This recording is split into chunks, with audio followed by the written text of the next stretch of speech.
Did you ever think about why some people become successful and others do not? Emmy Award-winning talk show host Bill Boggs asked a long list of celebrities and influential people what it took for them to make it big. He tells us what they told him in his new book, Got What It Takes. And Bill Boggs is with us this morning. Good morning. Good to see you, sir. Pleasure, Harry. Without question, you have what it takes. Hey, folks. Primary motivation for putting this book together, because you interviewed a lot of people and accumulated thousands and thousands of words of interview. Well, in my own personal life as an interviewer on television, it has been so enhanced by some of the offhanded things people like Sinatra, Duke Ellington, Muhammad Ali said to me. I thought, if I can put together a group of diverse people and use my skills as an interviewer to find out the secrets of their success, I could share them with people and help young people graduating from college or somebody who's been downsized and wants to go off in a new direction. Did you find that there was a common thread through most of them or all of them? I think each of them seemed to possess a will to prevail by believing in themselves and having an enormous amount of self-confidence. Right. Yes, that was one.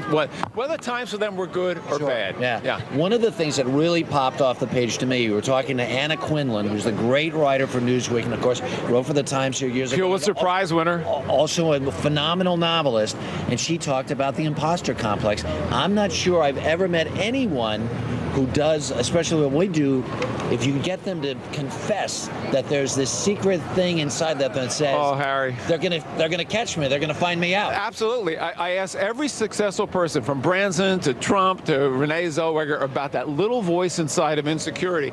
And Anna's answer was the best. She said, someday I think the fraud police are going to come to the front door, ring the bell, and they're going to say, "Hey, Anna, you're not really that smart. You're not really that good." And she said, I think if we can take our fears, put them on a little piece of paper, fold it up, put it in our pocket, and get on with our lives, sometimes the greatest things are accomplished out of fearlessness. And I love that quote. And that what was story. the old Teddy Roosevelt thing, is about this, you have to try it, or, you'll spend your whole life regretting it.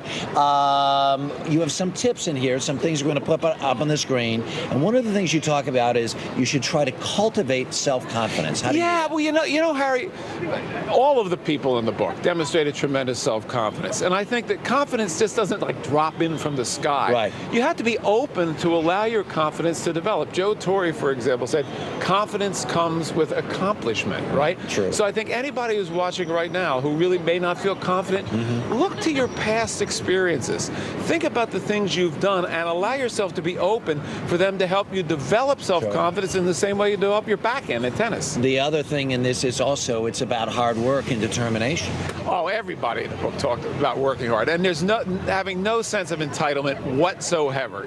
For example, Frederick Fekkai, the celebrity hair designer, said, success is like riding a bicycle. If you don't keep pedaling, you're going to fall off. So hard work is a component, and if you're not willing to put in the hard work, you really have to settle for something else. Yeah. The other one I think is really important is because there's risk involved in all of this. And you say it's important to allow for failure. That's the thing I learned the most in writing Got What It Takes. If I had a failure, a show went down, I lost a job, I want to go home and put a pillow over my head. But most of the successful people seem to indicate that failure was an important component of their success. That, in fact, there was a set of coping skills that in dealing with failure that enabled them to be even more successful. Diane von Furstenberg, the designer, said, sometimes the failure is the best thing. You look at it, understand why, turn it around and move on. Sure. And Mario Cuomo, the 3-time elected governor of New York, said, some people have a defeat and learn nothing. That's a tragedy. Because risk is associated with success. And if you're risk adverse, you may be successful, but not wildly successful. Very important stuff in this book, and an amazing range of folks. Donald Trump, an amazing range of folks. Bill, always a pleasure to see you, sir. Thank you very much. And Harry, you're in the sequel.